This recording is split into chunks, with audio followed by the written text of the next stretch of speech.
Hello, hello. How's everybody doing tonight? Welcome to yet another edition of the Every Other Sunday. In this case, the Every Other Sunday. Rooftops of America Livestream. Apologize for not making it last Sunday and having to postpone it for a week. We were actually coming back from New Jersey, and we got in a bit of a reasonable time with everything else. It just felt like I should bump it, so I bumped it. Thanks for your patience on that. Let's see who's all here. Pretzel, I'm doing well. How are you? Traveling around, man. Good to see you. Eric, hey, I'm glad you're here. And Bill, glad you're here too. And Jess, hello. I hope everybody's doing great tonight. My co-host this evening, in recognition of getting an updated Michigan episode out, is this Founders Cherry Solstice, which looks awfully good in the glass. And it's a really nice cherry flavor to it. A little bourbon barrel underneath it. It tastes like a very enjoyable light cherry cordial. It is very tasty. 'Tis the season. Your boy Alex, hey to you as well. I'm glad you're here. So, what has happened over the last 3 weeks? Well, the first thing is, besides getting the Michigan episode done and out the door, which was a nice little walk down memory lane, even though it was only a couple of months ago, of just how wet it was that day we were there. God, that episode had a lot of things going on behind the scenes in it, and we'll get to that in a bit. The other thing that's been going well is I've been doing doubles every single weekend throughout the month of April. Haven't missed a single weekend, and it's going really well. Yesterday's hike was the first time where I felt really good, like this is working and working well. And so if I haven't really talked about the logic behind what I'm doing, is I took an old saw that we used to say in the service, and I'm sure Eric has heard this one before, train as you fight. And so I realized Whitney's going to be a multiple day, one day with 6 miles, one day with 16. And so my doubles have reflected that. So on Saturdays, I do a little bit less. Sundays, I do a little bit more. And the training on that has actually been working really well. I've been spending more than a fair share of time over at Valley Forge National Historic Park. It is so convenient to have that real close, because the trailhead for the Horseshoe Trail is there, at least the eastern terminus of it is there as well. So I'm able to get on a longer trail and use all the trails in that park. And a change of pace last weekend, continuing the Revolutionary War theme, was also to put down 7.1, I think it came out to, miles up at Jockey Hollow outside of Morristown in New Jersey. And little sidebar, little Revolutionary War history here. Everybody's familiar with Valley Forge and the winter, and that's all well and good. But most of the crazy stuff, when people talk about the wildness of Valley Forge, actually took place up at Jockey Hollow, I think the following year, 78 to 79. And so it's interesting to, I find it interesting just to be putting my training miles down in these cool locations. So, yeah, it was a good hike up there. If you ever get a chance, the Grand Loop around Jockey Hollow is a nice little trail, not overly demanding. You'll get some good miles in, and you'll get a nice little slice of American history along the way. Yesterday, I did the Mount Misery, Mount Joy loop. It's a classic. And like I said, this was the first time where I'm like, I'm starting to be able to crush these things again, and it feels really good to be in that spot. So, yeah, next week I'm going to branch out a little bit more, start hitting some of the local Pennsylvania state parks in the area. French Creek will be the one I'm going to visit next weekend, and I'm looking at doing my 6 on Saturday and then pushing it out to 10 for my Sunday hike. That'll be a nice benchmark to go into May and see where I'm at. So I also, starting in May, will be starting to get the tire out and dragging that beast as well. I might have to share a picture of that in the channel at some point in the future, so you can see when I talk about the Punisher. You can see exactly what I'm talking about. But that'll be at least starting out once a week and going on that. So, yeah, it's been a really cool. So far for training, I'm pretty keen on how things are going, and I'm not hitting the doldrums yet. I know they'll eventually show up. They always do, because that's one of my big challenges, is being able to stay focused for the duration on things. So, I'll keep knocking it down. So, what else has happened since then? Well, Michigan happened. At least getting the episode out the door. Like I said, it was a really cool look back at a multi-day shoot that started in Ohio on the Toledo Strip, and then driving all the way up through the Lower Peninsula, stopping by the new Lower Peninsula highest point, Grove Hill, and then, getting across the Mackinac Bridge, the Mighty Mac, and then remembering that the drive from that point all the way over to Minocqua, Wisconsin. Oh, that's a lot longer than I remembered. That was probably the biggest part of that day, was actually being able to cover the entire Upper Peninsula to get back into Wisconsin, only to wake up the next day and then go up to Baraga County and film the peak itself. Overall, I'd say it turned out to be a B+ episode. I would have loved to have great weather. Of the 3 times I've been up there, I've only had one nice day, and that was in 2014, the first time I ever went up to Mount Arvin. Ever since then, the other 2 times have been sort of rainouts. So it's been Michigan. Michigan doesn't necessarily agree with me, which it's funny, because I think it's easily the state I visited when I was growing up, easily the second most visited state. A lot of fond memories as a kid up in the Porcupine Mountains and in the Sylvania Wilderness there. So both really cool places if you're ever up there to get Mount Arvin and you want to do more. The Porcupine Mountains is really cool. Lake of the Clouds, of course, is the classic, but there's some really good hiking and camping in the Porkies. And then if you want a paddling adventure, canoeing adventure, I can't say enough about the Sylvania Wilderness. That place is awesome.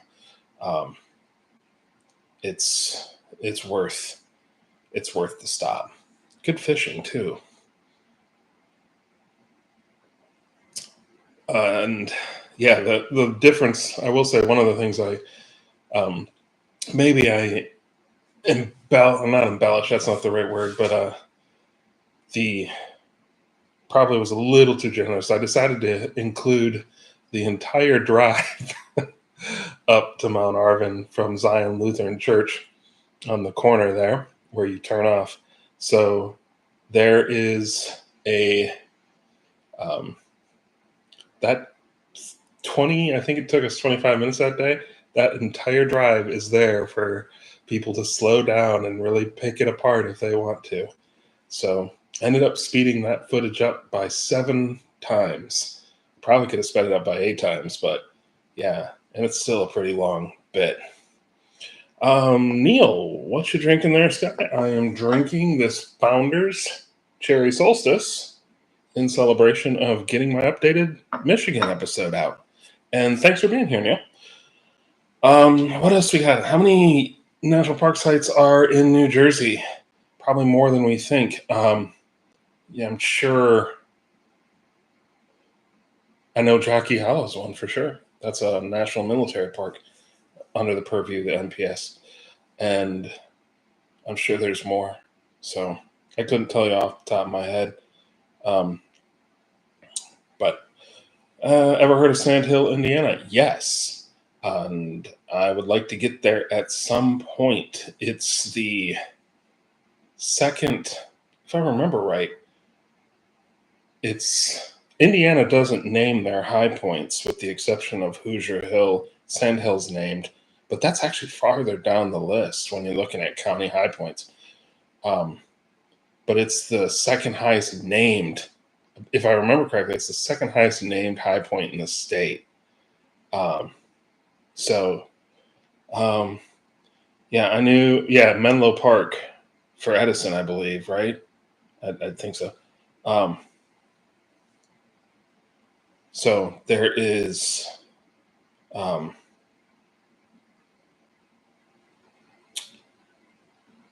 Sand Hill is one that's on the list. It's in Indiana's weird when you're looking at the geography of the place.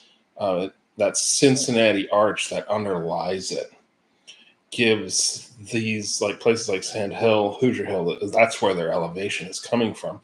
It's from that bedrock arch, but because of glacier runoff and the riparian effect of glacier melt, if you were in southern Indiana, where Weed Hill is, I think it's Weed Hill. I think that's in Brown State Park. But if you looked at it in that particular area, it is so much more detailed, like so much hillier. It's an easy place to make the assumption like, oh, clearly, with these hills, they're so present that this is where the high point is, and it's not. So, yeah, the collegiate ones. Yeah, Jess just said. Jess, I think I want to say you've been up one or two of those, if I remember right. I know you've been up several 14ers since you live out there. But I'm wondering with the collegiate peaks.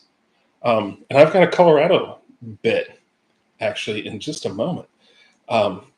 So, anyway, yes, Sand Hill, Indiana. I want to get there at some point. So, perhaps the next time I jet back to Wisconsin, well, drive back, not jet, I might have to stop there. So, all right. So, let's see what we got in. What place did I say? Oh, Jockey Hollow Military Historical Park should be on that list as well for National Park. It's not a true blue NPS. Well, military areas are slightly different beasts than the national parks. All right, so let's see. Delaware Water Gap, beautiful area, national recreation area. I'm planning high points for Illinois, Iowa, Minnesota, Michigan, Wisconsin trip. I have done that loop, actually. That was my first big high pointing adventure loop in 2014, was this Great Lakes trip. And we'll get to Illinois in a bit because big news there. And I'm trying to remember the name of the diner we ate at breakfast at outside of Scales Mound. Can't think about it off the top of my head. It's been 10 years. But yeah, we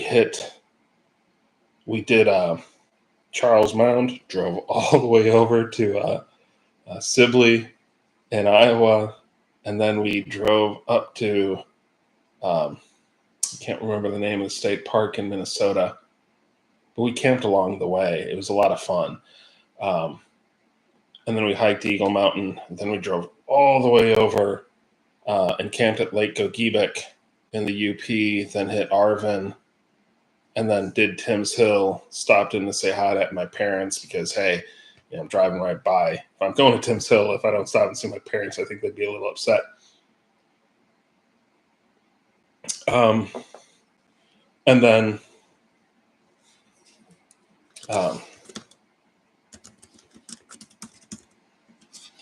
and then back to Nashville. So I literally started in Nashville and did that whole loop. Really cool loop. The night before we started that, though, we stayed at, I think, Palisades on the Mississippi State Park in Illinois. Really beautiful place. All right.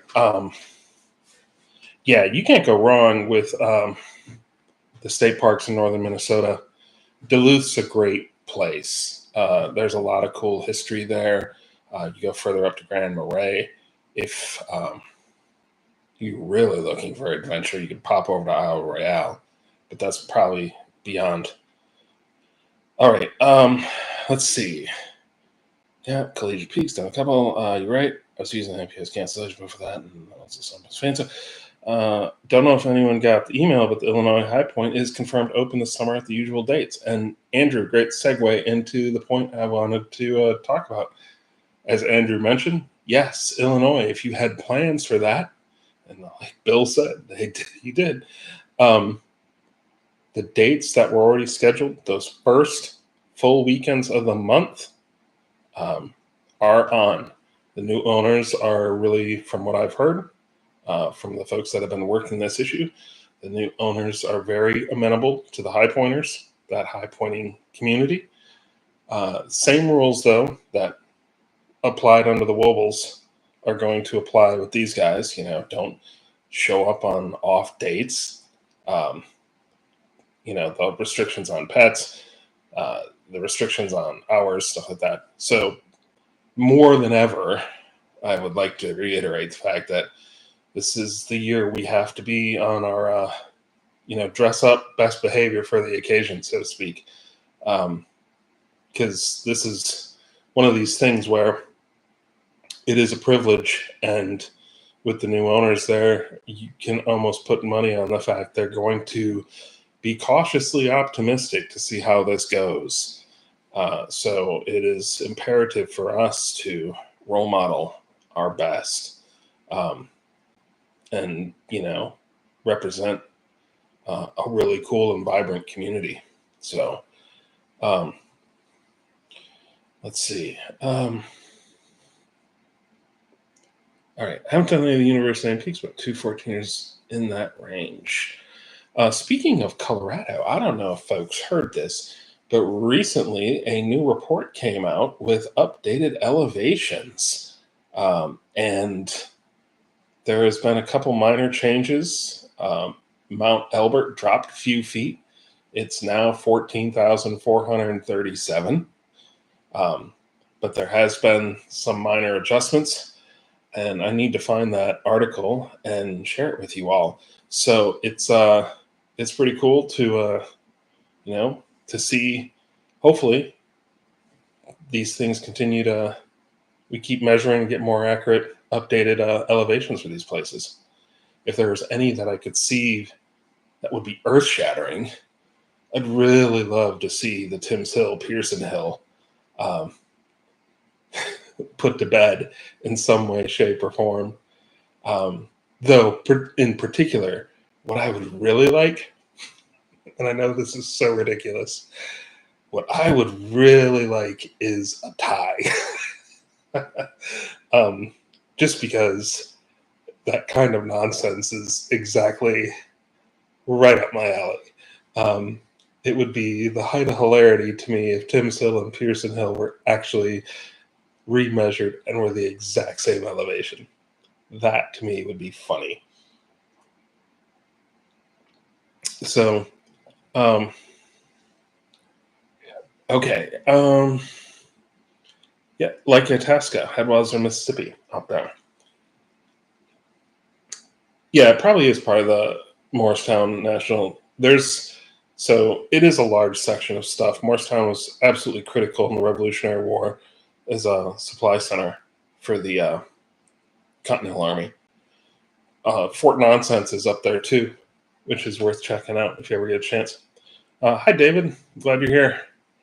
I used to think the Illinois High Point was in the very south, and that gets to the same point with Indiana. If you were looking at the terrain in southern Illinois, like places like Gardens of the Gods or Lusk Creek Wilderness, it is so diverse and so much more rugged than you would expect to find in Illinois, except it's a couple hundred feet lower elevation. It's absolutely amazing. And that's all that glacier runoff that came out of that. So, uh, yeah, I'm glad that they're allowing high pointers to still come up to the Charles Mound High Point. Um, the I'm hoping that, as they continue to work with the new landowners in Illinois, they'll be able to really get that locked in. I still worry a little bit here and there about the Indiana State High Point. I know that couple is getting older. And so who knows? Who knows what's going to happen with Hoosier Hill in a couple of years. But the private ones have always been the most of, that's the challenge, I think, for us, is to maintain, access to those. We've seen what it's like if we don't have access, and that's never good for anybody. So let's see. They remeasured, and on the 14ers were lost. A couple were low, gained a couple feet. Yep, I think it's one of the measurements reverted to the original measurement from years and years ago. It would be earth-shattering if the new measurement showed no.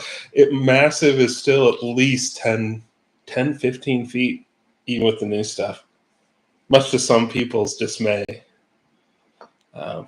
Yes, and Pretzel, you're right. That was the one people were putting rock carn up to make it higher.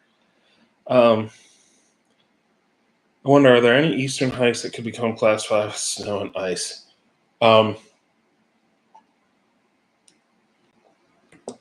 Honestly, I think we talked about this before, but if there was ever a eastern mountain hike that would warrant something, it's Mount Washington.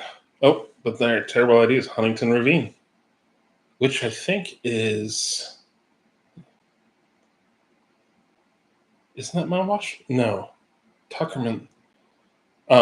Terrible ideas. Can you throw where that is, or put? Yeah, there you go. So I'm not losing my mind. Old Rag would be tough in ice and snow. Yeah, I could see that.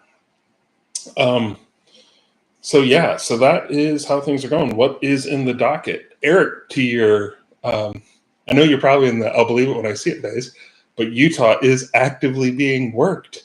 We are working on this. Like, that's the next one up and the next one out the door. Finally, after all this time. For those of you that are interested in Puerto Rico, well, that's being held because I'm going to Puerto Rico in the middle of June. And because I'm going back to Puerto Rico in the middle of June, there are sites I wasn't able to get before that I'm totally planning on getting while I'm there for the week that I'm there. So be patient on that one.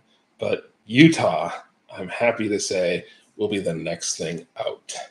So I am finally getting it out the door. So I appreciate everybody's patience on that particular one. I've noticed that so I've been watching the group. People are ramping up. They're getting their stuff in. They're getting their stuff ready to go. People are already bagging peaks, having, starting their season. I feel mine is slightly delayed this year with, not doing anything really big until June with New York. And I'm thinking I'm probably going to do New York. I was originally thinking I was going to overnight the hike, but I think I'm going to go to, I'm going to do it in a day. It's still going to be a shakedown of sorts, but it's, I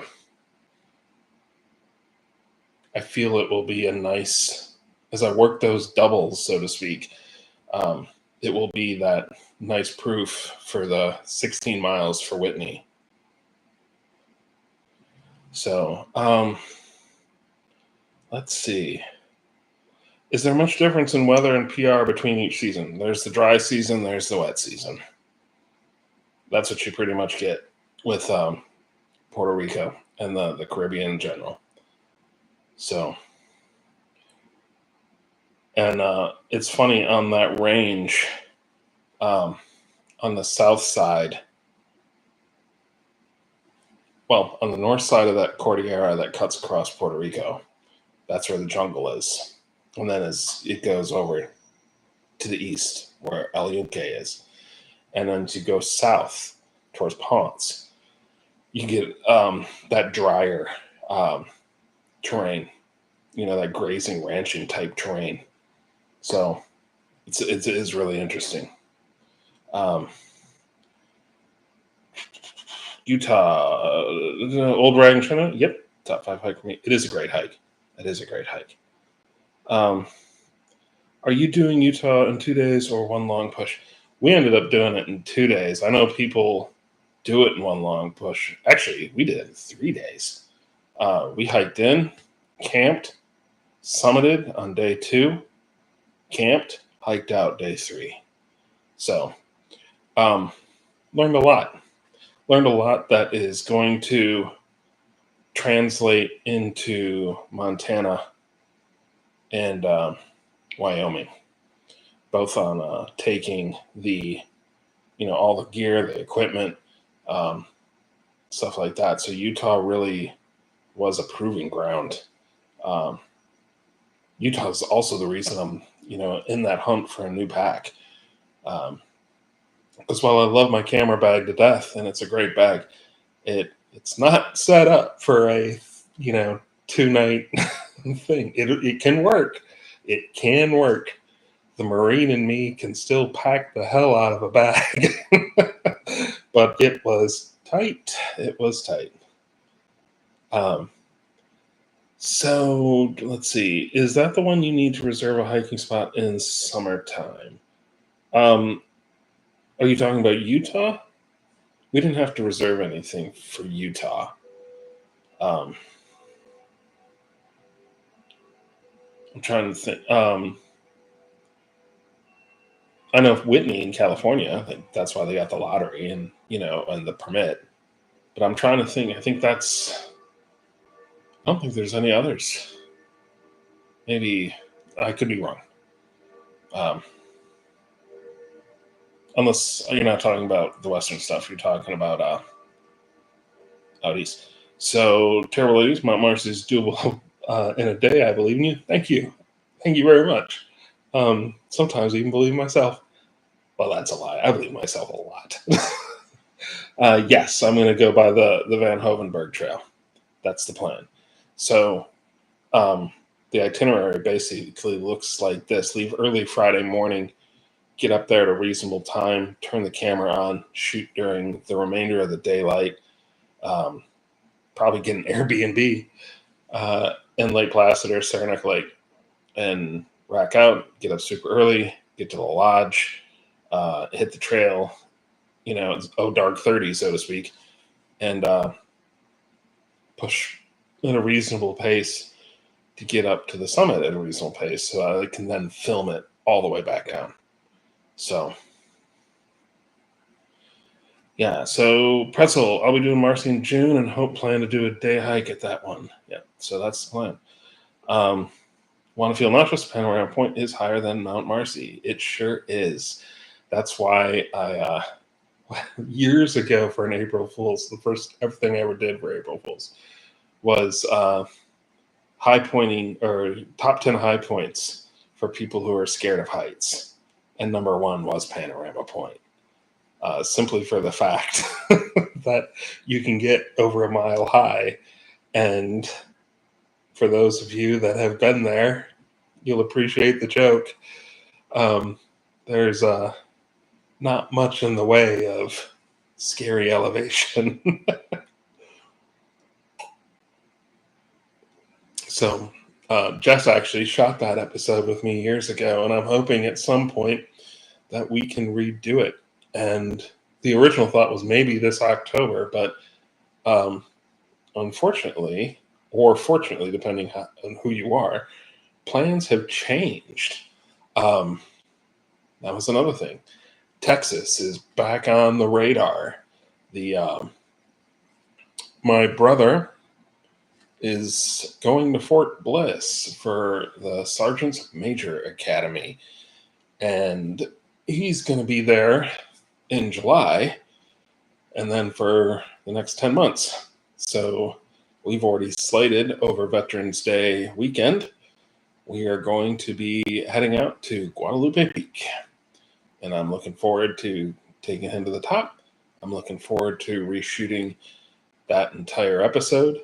I'm looking forward to getting into McKittrick Canyon. Hopefully, since it'll be November, it should be full on fall there, and it should be absolutely gorgeous. So, a lot of hope tied up in that, but my brother's got those orders, and if he's got to go suffer at Fort Bliss, at least pop down there for at least one fun weekend.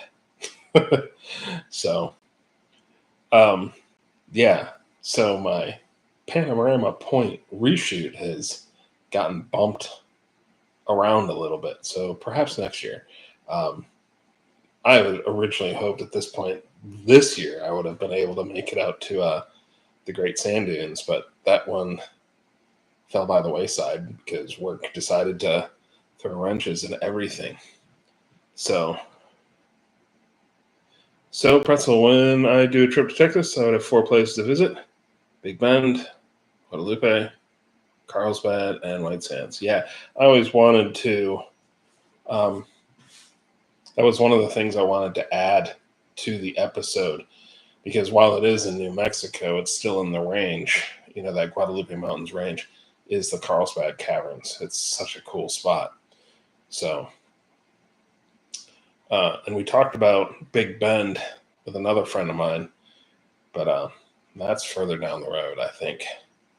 So, but yeah, so that's how things are shaping up right now. I'm super excited to finally get Utah out so you can all enjoy what I'm hoping was a good episode or is a good episode. I like it. Uh, I don't think the suffering really comes through, but it's still, it was an experience. Um, I gotta say, looking back on it, it is definitely that day from dollar to dollar, summit day. That definitely was one of the longer days. There were points on that hike that I was absolutely in love with the whole thing. In particular, I'm never gonna forget the early morning start, and the moon was full, and it was stunningly beautiful. You didn't even need a headlamp. It was so bright, and God, that was gorgeous. Taking that moonlit walk from Dollar Lake up to Gunsight Pass, that goes down as one of my fondest high pointing memories. Getting across that boulder field or taking basically grabbing the wrong line and getting sort of stuck in the boulder field, that sucked. Um, that was a terrible, terrible idea. And then, the rest of it, getting caught in the hailstorm on the way back sucked too. But that was my Utah experience. So, and let's see. I hate the high point, low point of each of these. White Sands kind of sucks. Yeah, you can't leave. No, you can't. So, it'd be worth getting on the Garrison or White Sands missile range just to somehow figure out if you're on Garrison staff to figure out how you could get out to that point. Carlsbad really sucks. That one high point is smack down in the middle of the park. A 2 3 hour long drive one way from the visitor center. Oof. That's a commitment.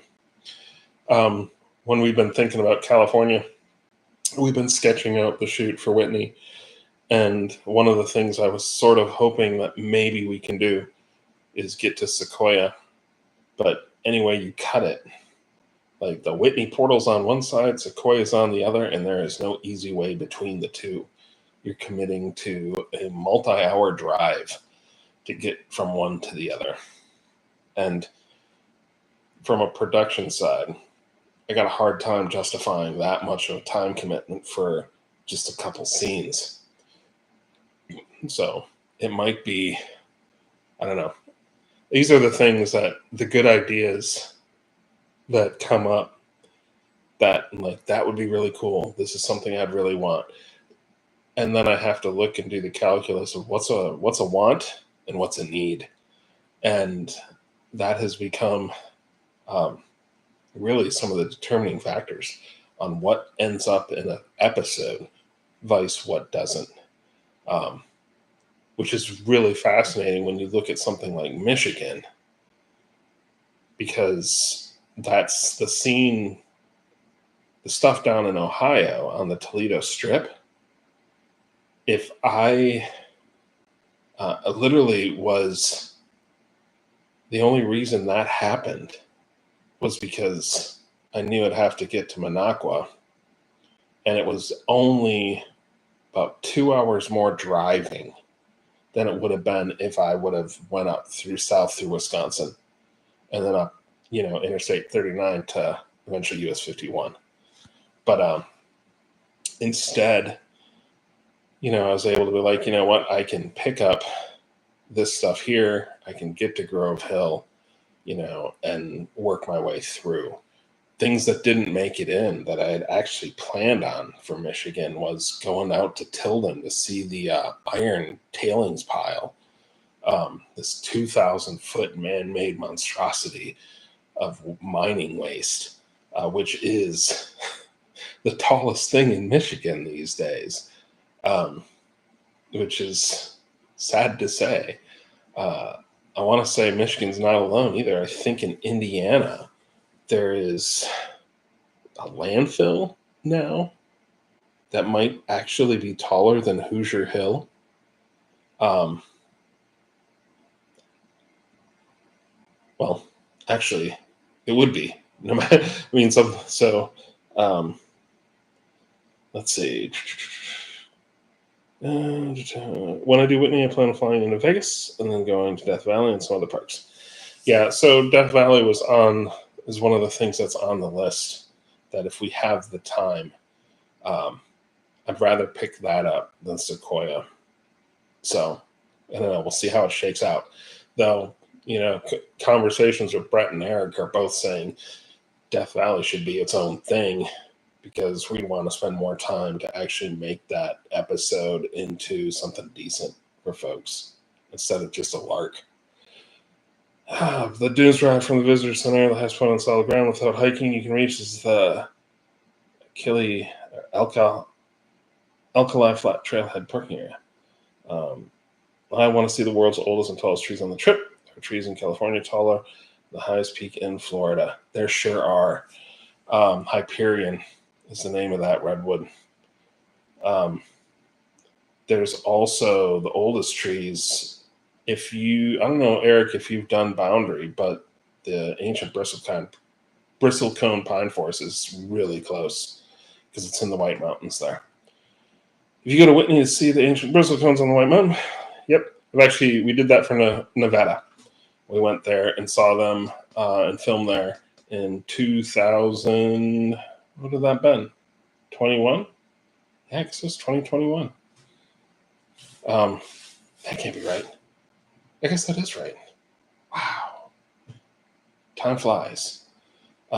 Yeah, Boundary's a tough nut. That was the worst peak. So for me, when I'm looking at like the worst experiences, Boundary probably takes the cake. Boundary is the only peak I've suffered um, had altitude sickness on. I was super tired, 2 bad nights of sleeping. Just it sucked all around, and the descent on Boundary sucks. Um, that scree field sucks. Can't say it enough. um, so, but if you can get up, depending on how you approach, um, it's the height up Boundary itself can be rough, but it is pretty. Like it is, I don't know. I find high desert gorgeous, so I love that. The views I loved, so it wasn't all bad. Um,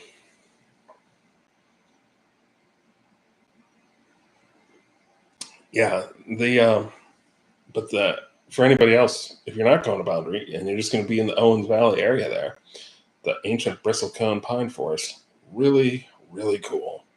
Highly recommend. So, and let's see. Um, yeah, that's it. I think we are cruising right along. It's 9:11, so I think I am going to wrap this one. I think I covered the new measurements of Colorado, covered Charles Mound, covered Cody going to the Sergeant's Major Academy. I'm super proud of my brother for that. If you ever get a chance to meet him, he's awesome. Good guy.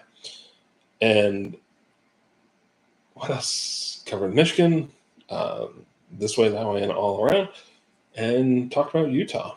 So we talked about training.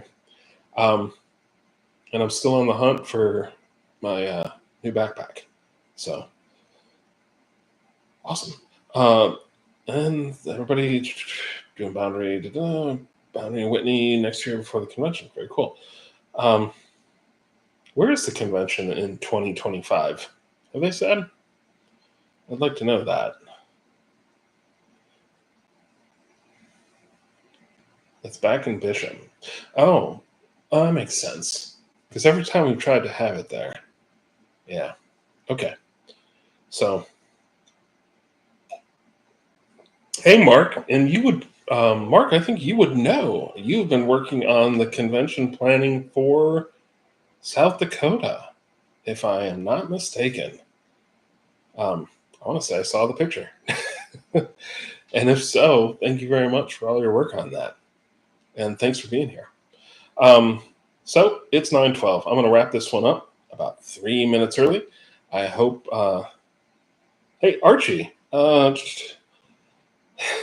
Before I wrap this up, hey, Archie, I'm glad you're here. No worries. I saw your Maryland, Pennsylvania, West Virginia loop. I need to respond. I've got some thoughts, both on, especially West Virginia. If you guys have some time there and you're looking for some cool additional stuff that I'd love to share. Love to share with you. So I'll send you a text. And everybody else, thanks for being here. I really appreciate it. And I will see you guys in 2 weeks. Take care. Be safe. Later.